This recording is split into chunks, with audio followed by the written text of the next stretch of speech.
O Brasil vence a Guerra do Paraguai. Pela primeira vez, escravos lutaram ao lado dos brancos. E agora, sonham com a liberdade.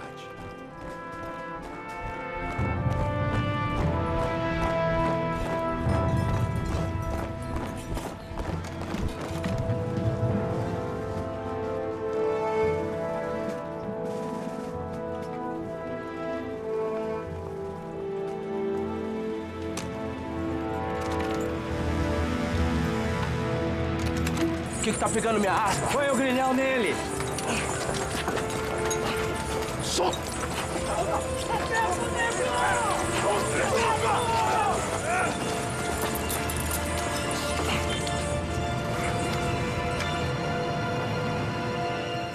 Um dos maiores banhos de sangue da América do Sul se encerra com uma promessa não cumprida.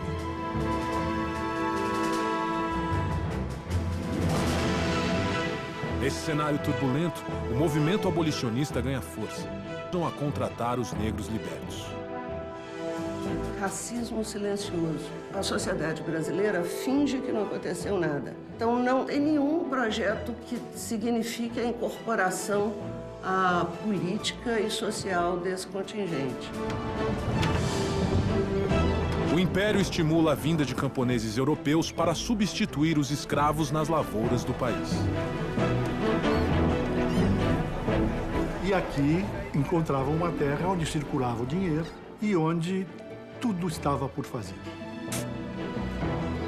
Uma nova era se aproxima de um Brasil moderno e urbanizado.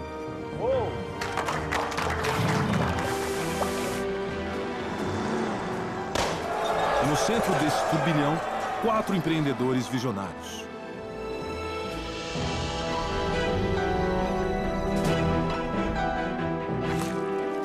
O primeiro deles, um imigrante italiano que perde tudo ao chegar ao Brasil, Francesco Matarazzo.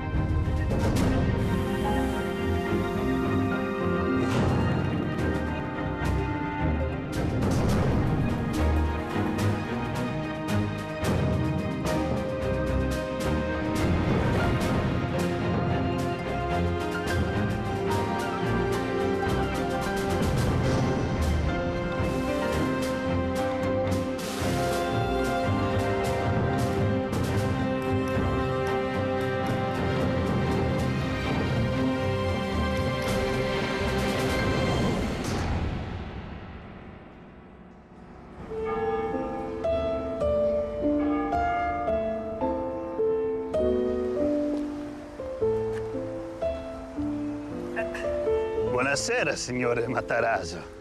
Buonasera.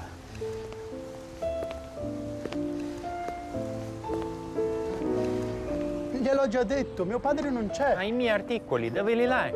Non lo so, gli affari non mi riguardano. Ecco, ci sta. Buonasera, Beppe. Ah, signor Matarazzo. Grazie, Francesco. Lasci stare. Ci penso io qua. Va bene, papà. Hai portato tutto che ti ho chiesto, Beppe? Sì, sì, sì. Attimo. Ecco. Grazie, Beppe. Passo domani per prendere i soldi. Bene, bene. A domani. A domani, Beppe. Ciao.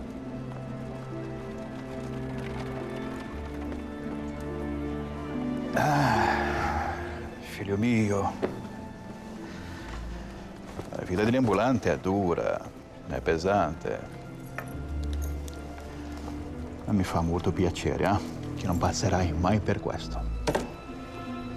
Aos 19 anos, Francesco Matarazzo é o filho mais velho de uma bem-sucedida família. Seu pai é um respeitado médico e comerciante, e o futuro do jovem Matarazzo parece garantido. Chi sarà? Beppe? Forse hai dimenticato di qualcosa?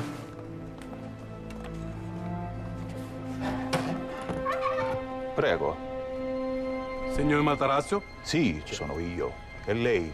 Chi è? Isto è per disonorare la mia moglie. Papà! Papà! Di qualcosa, papà! Qualcuno, aiuto! Aiuto! Mamma! Papà! No!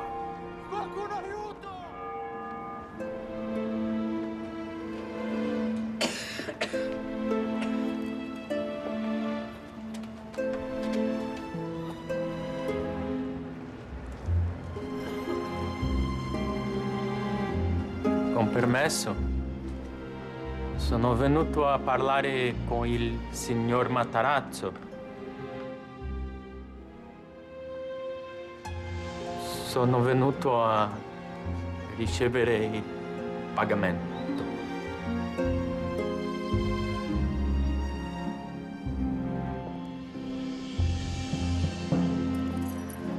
Questo adesso è tuo, Francesco. Sei il capo della famiglia.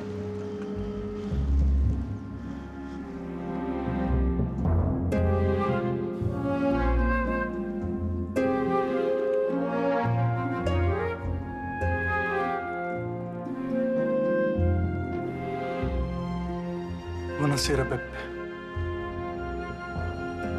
Quant'è che mio padre ti doveva?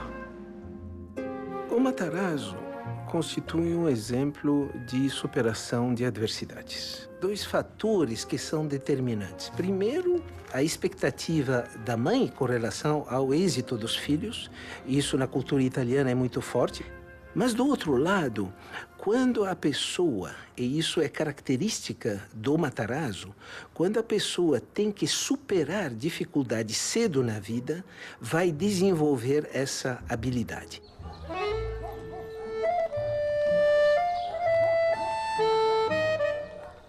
Eccomi qua.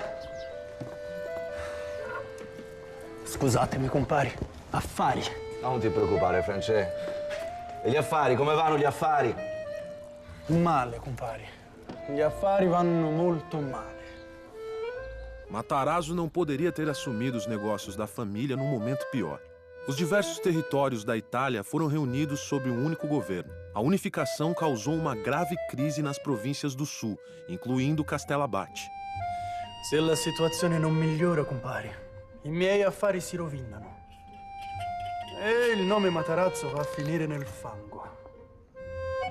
Francesco Grandino é um velho amigo dos Matarazzo. Sapateiro, ele embarcou para o Brasil alguns anos antes.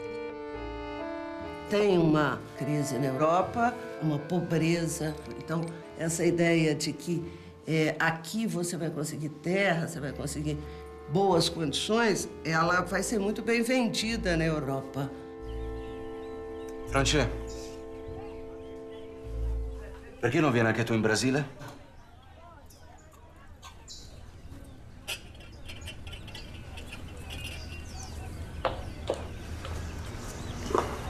Io ci ho pensato, compari, ma non ho i soldi per portare tutta la famiglia.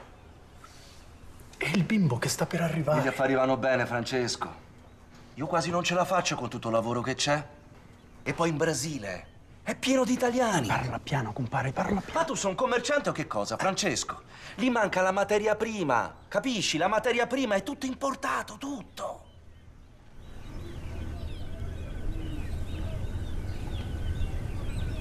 Strutto? Cosa? Perfino lo strutto è importato, compari. Perfino lo strutto, Francesco. Filomena? Sì? Noi andiamo in Brasile.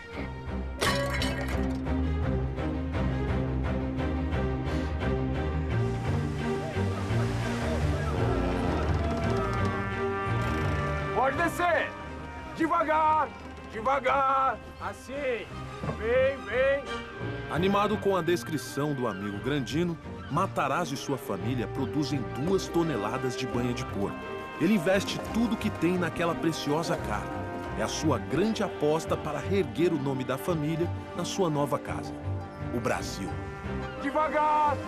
Vem, vem! Não, não, não, não, não, não! Volta! Volta! Volta, volta! É muito peso, tá soltando! No! Qualcuno faccia qualcosa! Volta, volta, volta! Aí! Cuidado! No!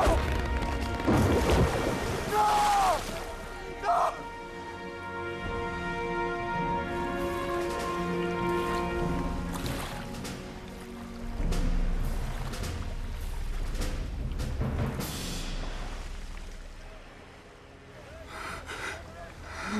No!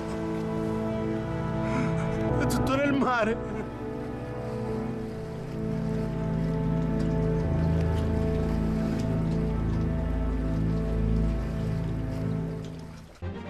Fugindo da crise econômica que assola a Itália, Francesco Matarazzo aposta tudo o que tem num carregamento de 2 toneladas de banha de porco e imigra para o Brasil.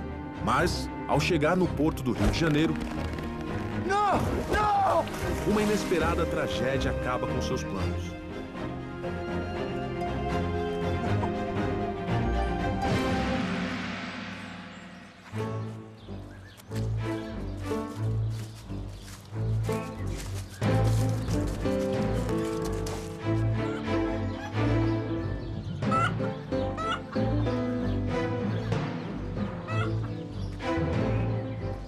Bom dia, seu Gennaro. Pode entrar. Mas já disse que é perda de tempo. Ah, seu Gennaro, primeiro vejo os meus produtos, depois decida se é perda de tempo, não? Olha a casa onde vivo. Acho que tem dinheiro sobrando para comprar porcaria. Sem escolha, Matarazzo toma emprego de mascate. Justamente o futuro que seu pai nunca desejou para o filho. Você é de que região da Itália, compadre? Calábria. Se quiser, posso te dar água. É a única coisa que tenho para oferecer. Não, mas não te aflija. Grazie. A vida tá dura no Brasil, compadre. Mas não vamos perder tempo com isso, não, que eu tenho muitas coisas para te mostrar. Veja, produto de primeira. É minha moglie che fa. No. No? Então, um pouco de peperoncino, pimenta.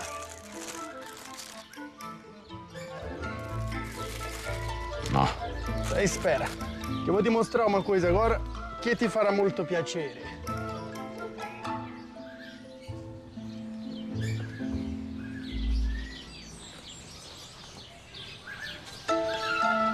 O Matarazzo é uma pessoa altamente sedutora, absolutamente conectada.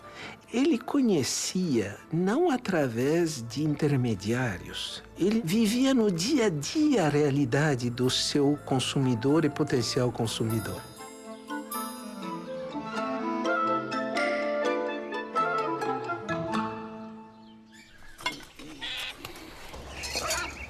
Mas escuta aqui. Essa não é dessas porcaria aqui. Com a semana de hoje já solta o cabo, não, né? Pode ficar tranquilo. Se o Matarazzo vende, o produto é bom.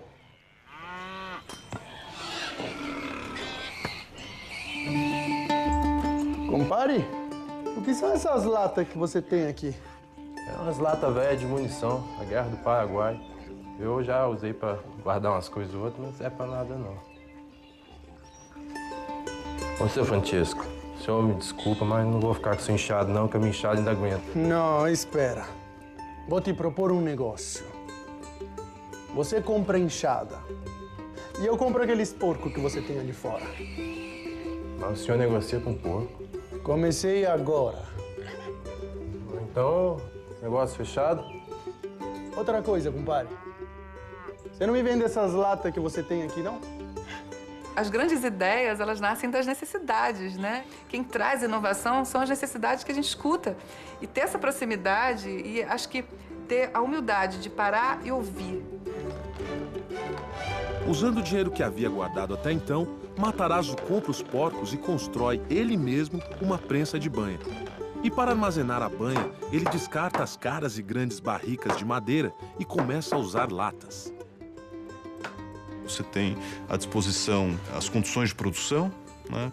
É uma produção que não é muito complexa, não exige uma tecnologia muito sofisticada, então por que não começar a produzir isso nacionalmente? A ideia dá certo. E logo a banha Matarazzo se espalha pelo mercado de Sorocaba. E o nome Matarazzo ganha importância. Bom dia. Bom dia. A senhora sabia que essa banha aí sou eu que fabrico? Ah, é mesmo? Banha a brasileira. Sim, muito buena. Mas toda boa ideia logo encontra imitadores. Matarazzo já chegou longe demais para deixar que um concorrente fique em seu caminho. Não, e nem adianta insistir, vai, não vendo mesmo. Mas, compadre, eu já te ofereci o dobro do que vale esses porcos. Não. Não? Não vendo meus porcos pra você. E posso saber por quê, compadre? Você já comprou os porcos de todos os sítios da região? Pensa que eu sou besta, é? Eu vou vender pra quem pagar mais. Matarazzo decide comprar todos os porcos de Sorocaba para controlar a oferta e os preços da matéria-prima. Mas você não acha que uns porcos bonitos desse devia ficar com o Matarazzo? Já disse, paisano, não vendo. Entendo. Mas você já ouviu o que dizem por aí, não ouviu, compadre? Quem fere Matarazzo morre. É o que dizem.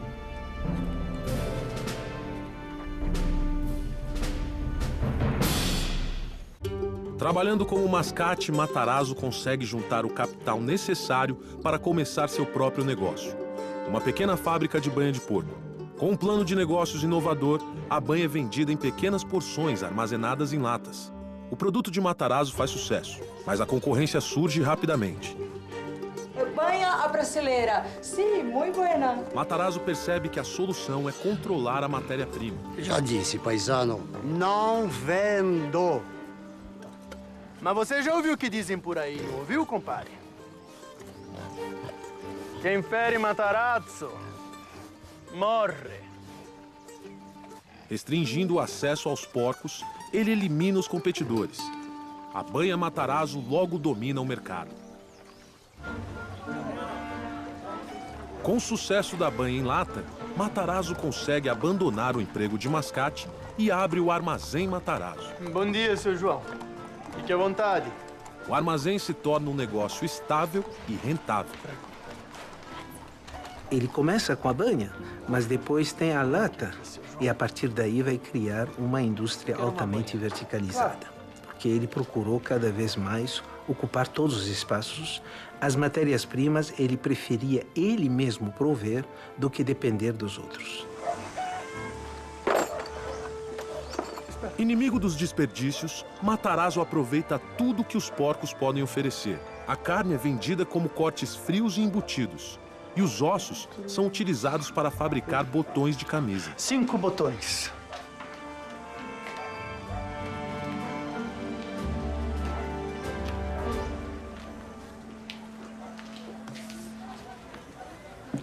Grazie, signore.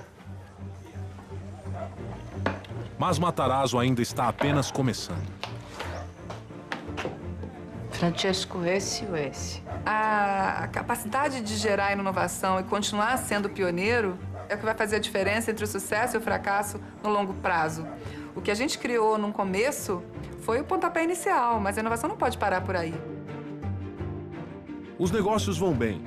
Matarazzo traz 2 irmãos da Itália, cria a Matarazzo e Irmãos e abre 2 novas fábricas de banha. No mesmo ano, a princesa Isabel assina a abolição da escravatura. Numa economia escravista, quem é que consome? A elite, o grande cafeicultor, o grande senhor de engenho. O que acontece quando introduz o trabalho assalariado dentro dessa produção de café? Esse trabalhador que vem como imigrante recebe um recurso para ser gasto dentro do mercado interno. Então, a ideia é que começa a se criar um mercado interno dentro do Brasil. Em 1889, é proclamada a República, o que muda o cenário político do Brasil. Francesco Matarazzo se prepara para a nova era, e ele não é o único. Cândido, essa concessão foi uma maravilha. Nós conseguimos. No Rio de Janeiro, o influente empresário Eduardo Palacin Guini consegue a concessão para construir e explorar o Porto de Santos. As obras se iniciam imediatamente. Quando o café começa a ser cultivado numa escala muito maior, São Paulo está estrategicamente colocada entre a região produtora e o porto, que passa a ser o Porto de Santos. Isso propicia dinheiro. Dinheiro traz crescimento. Em 1890, quando é feito o segundo censo nacional, São Paulo dobra de população. O Matarazzo percebia as demandas de prover produtos do mercado local para o consumidor local. A Matarazzo Irmãos abre um empório na rua 25 de março. O custo é alto. Matarazzo investe todo o seu capital. Afinal, o país está mudando. E esse mercado em expansão é o campo perfeito para um hábil comerciante fazer fortuna. Justo. Belíssimo.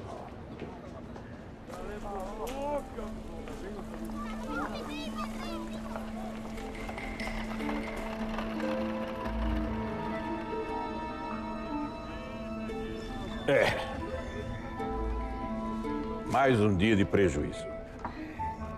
Desse jeito nós vamos quebrar. E o que fazemos?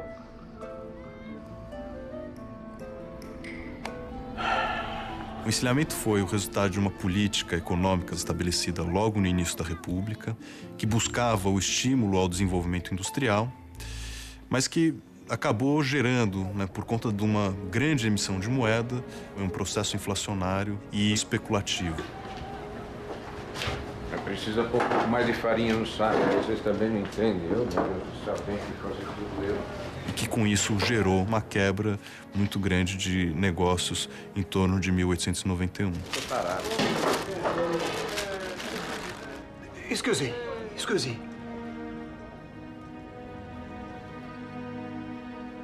Nós precisamos investir em farinha de trigo. Farinha? Por que farinha? Massa, pão se consome todo dia.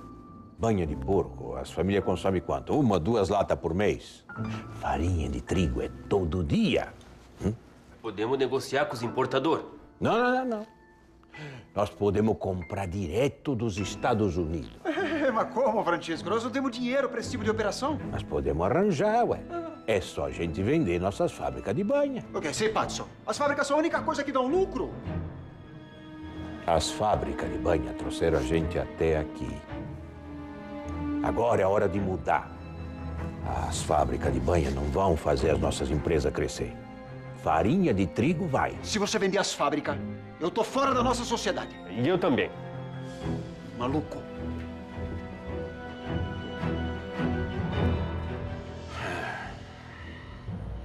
Matarazzo se recusa a abandonar sua ideia.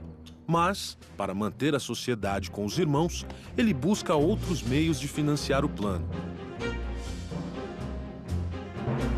Matarazzo pede reunião com Giovanni Bricola, um dos maiores importadores do país e dono de um banco.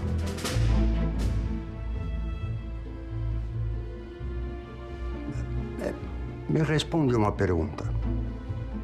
Por que você acha que eu emprestaria dinheiro para quem está quase quebrado? Você acha que eu não sei sua situação? O teu empório está à beira da falência. E você vem me pedir dinheiro emprestado para importar farinha. Com a farinha, eu vou salvar o empório.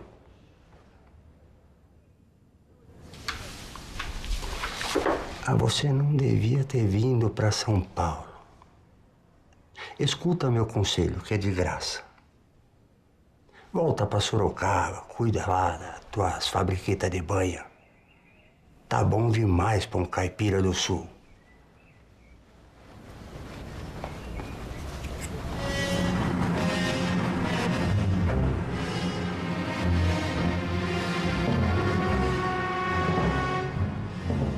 Sem o dinheiro de Bricola, Matarazzo precisa escolher entre a família e os negócios. Ele está numa encruzilhada.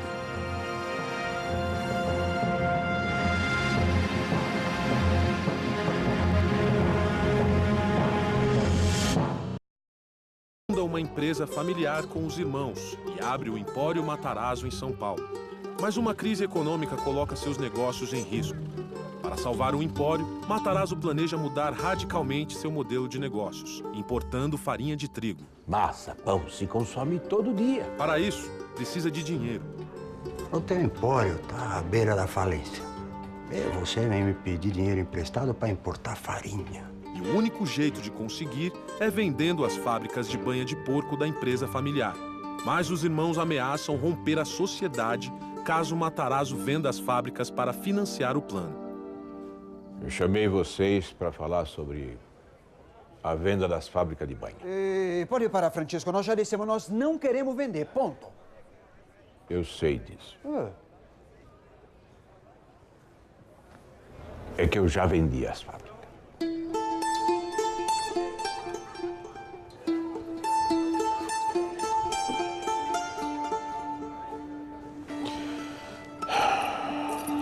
Luigi e Giuseppe recebem uma parte dos lucros da venda, mas cumprem a promessa e rompem a sociedade.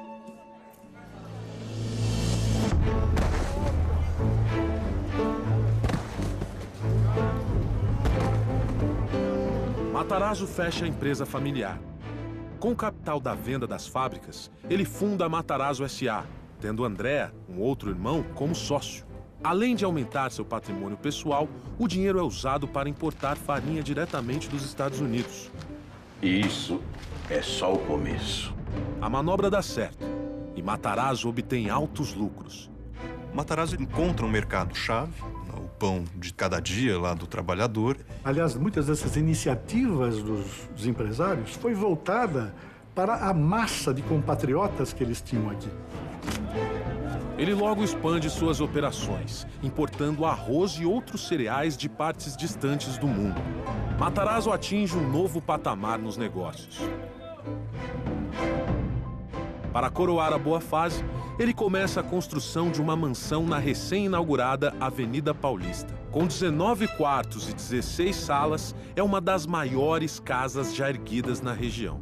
Como, aliás, em outras famílias, a mansão era a afirmação da prosperidade da família. Vocês viram o casarão que estão construindo na Paulista? Eu ia, do Matarazzo. O sucesso logo atrai a atenção da população. Imigrantes italianos pobres se impressionam com a riqueza alcançada pelo conterrâneo. Pois um dia eu vou ter uma casa daquela. Você é pazzo! Um dos admiradores é um jovem imigrante italiano que chegou ao Brasil em 1889. Pobre e desempregado, mas cheio de ambições. Seu nome, Giuseppe Martinelli. Mas um conflito numa pequena ilha do Caribe ameaça a ascensão de Matarazzo. A independência de Cuba estremece as relações entre Estados Unidos e Espanha. Os principais importadores de São Paulo se reúnem para discutir a situação. É preocupante. Se estoura a guerra, a gente fica sem farinha.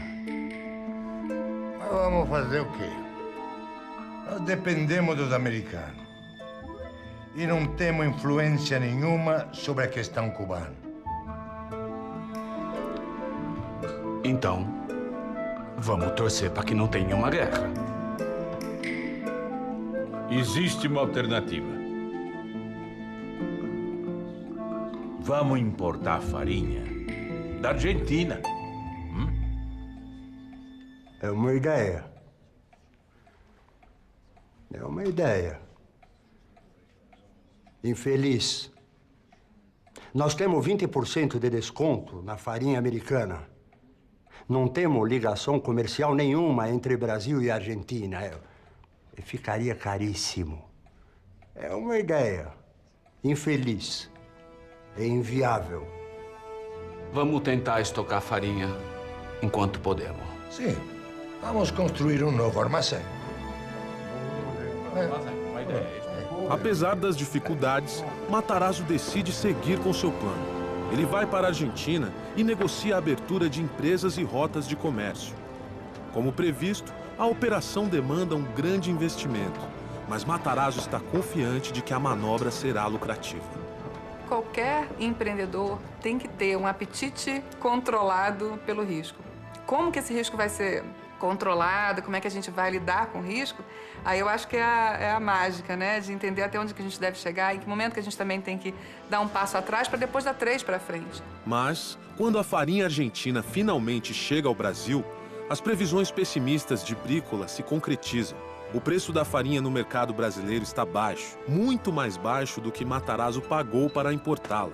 Ele vai perder dinheiro. E não adianta. As contas não fecham. Fabrício. Senhor. Manda parar as obras da Paulista. Tem certeza, senhor? Não tem outro jeito. Francesco. Brícola.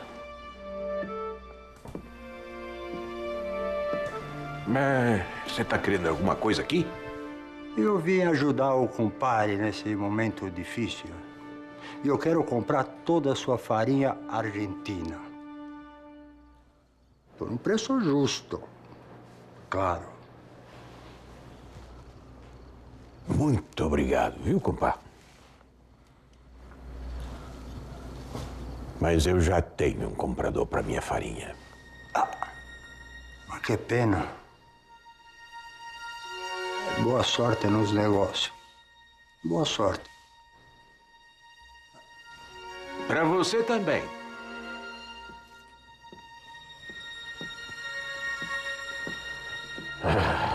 Fabrício. Senhor. E aquela farinha ainda não chegou em São Paulo? A carga de Matarazzo está sendo trazida a São Paulo pelo funicular, um trem puxado por cabos.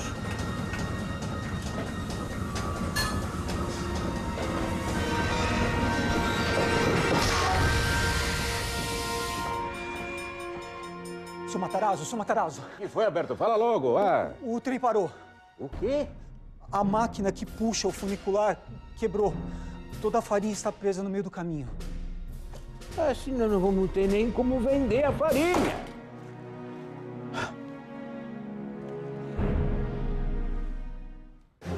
Preparando-se para uma possível guerra entre os Estados Unidos e a Espanha, Matarazzo arrisca tudo e aposta na importação de farinha argentina. Mas a farinha chega ao Brasil custando muito mais que o preço de mercado. Para minimizar os prejuízos, Matarazzo precisa vendê-la o mais rápido possível. Mas o funicular, bonde que transporta as cargas do Porto de Santos até São Paulo, quebra. A farinha de Matarazzo fica presa e ele não tem como vendê-la. A aposta na farinha argentina ameaça seus negócios.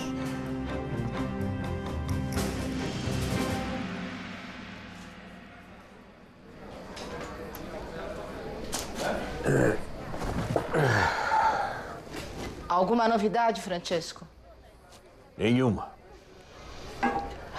Aquela farinha vai ficar parada naquele trem pelo menos mais uma semana.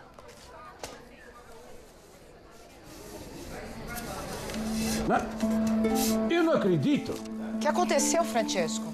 Estourou a guerra.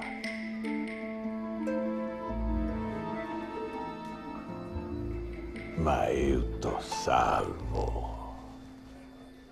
Viene. No início da guerra, as linhas de comércio entre Estados Unidos e Brasil são interrompidas. A falta de farinha no mercado faz o preço disparar. Quando o negócio tá bom, todo mundo tá animado. A grande diferença de todos os empreendedores que têm sucesso é que na hora que a coisa aperta, que ele aparece. Eu posso pedir pro... Com a escassez de produtos americanos, Brícola só tem uma pessoa a quem recorrer para conseguir farinha: Matarazzo, o único a ter linhas de comércio estabelecidas com a Argentina. Matarazzo vende a farinha para Brícola. Mas a um preço justo, claro. E a sorte é fundamental para tudo na vida, né? Alguns dizem que não é bem sorte, que tem um pouco de bom senso, tem um pouco de esperteza, tem um pouco de estar na hora certa por algum feeling, alguma coisa mais que a sorte, mas vamos chamar tudo isso de sorte. As obras da mansão da Paulista são retomadas e concluídas. A fortuna de Matarazzo nunca foi maior. Martinelli acompanha de perto a ascensão de Matarazzo. Ele vai fazer de tudo para superar seu conterrâneo.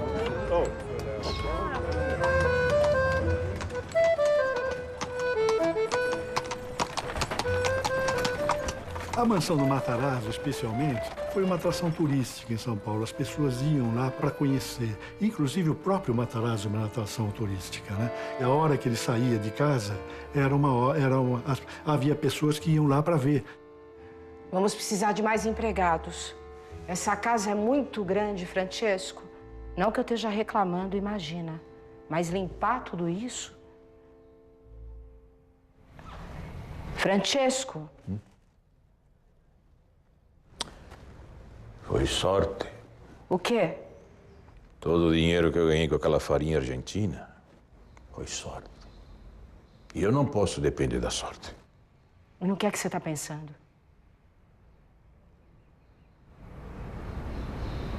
No próximo passo. Buonasera. Buonasera. Conosce minha mulher? Matarazzo convida gerentes do banco inglês para um jantar em sua mansão. Tem certeza disso, Francesco? Meus amigos, essa noite nós vamos comer algo muito especial. É o prato que a maior parte dos italianos come aqui no Brasil diariamente. Bom apetito.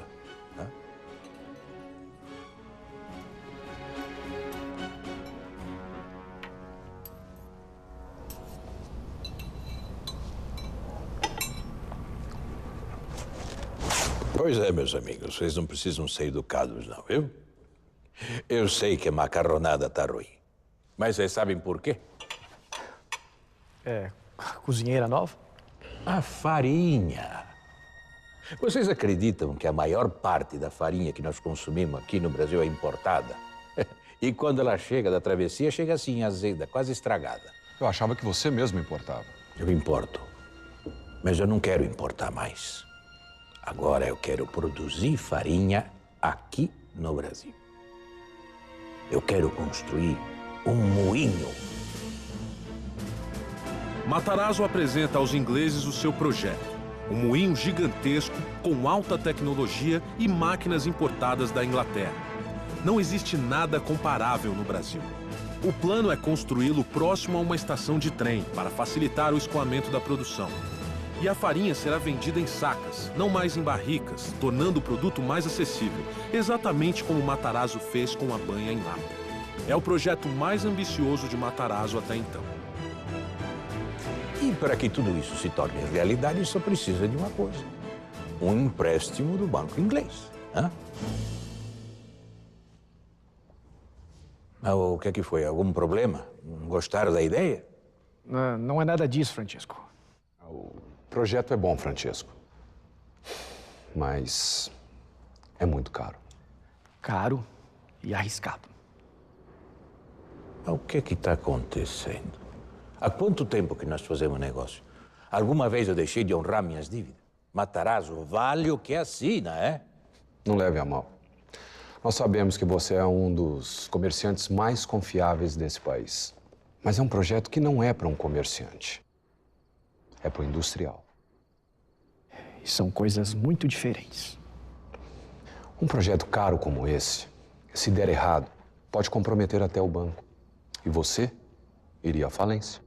E pelo bem das duas instituições, Francesco, nós vamos ter que negar esse empréstimo.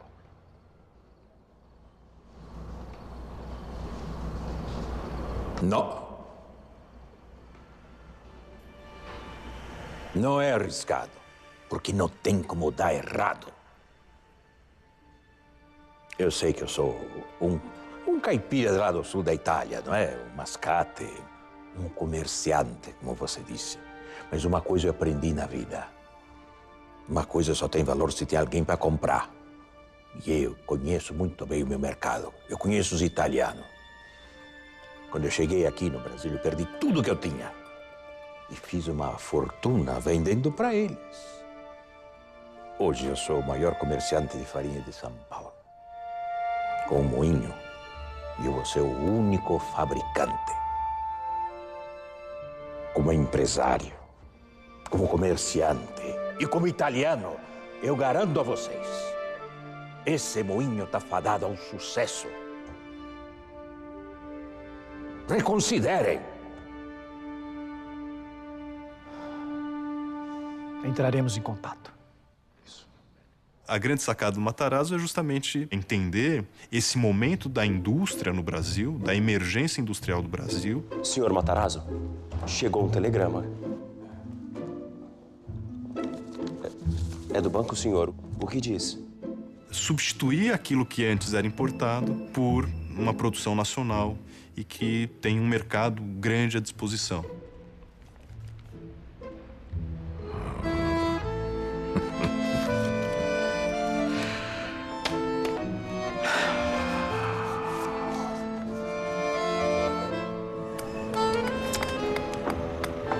O banco inglês aceita fazer o empréstimo. As obras do moinho começam em ritmo acelerado. A construção do moinho Matarazzo termina em 10 meses, tempo recorde.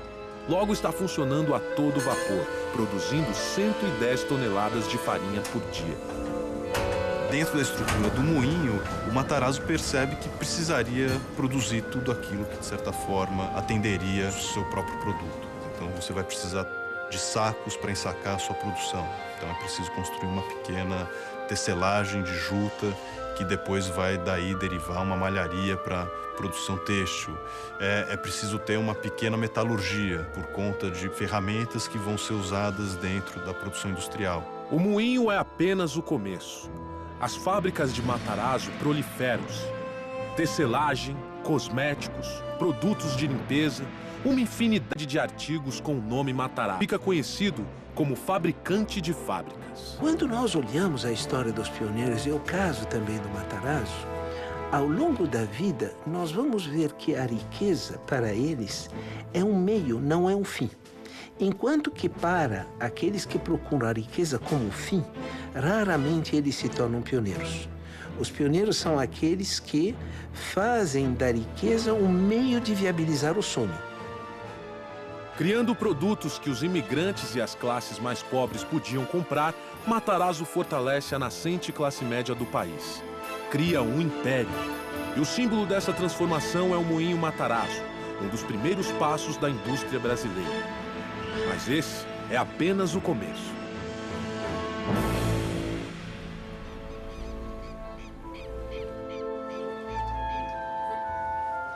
Yes.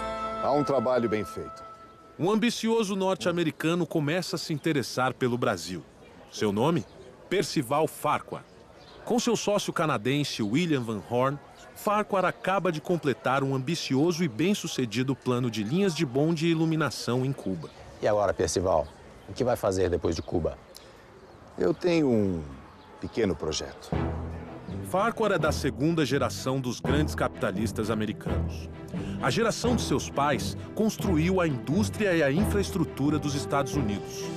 As obras da América já foram concluídas. Farquhar não tem espaço para deixar sua marca no seu país natal.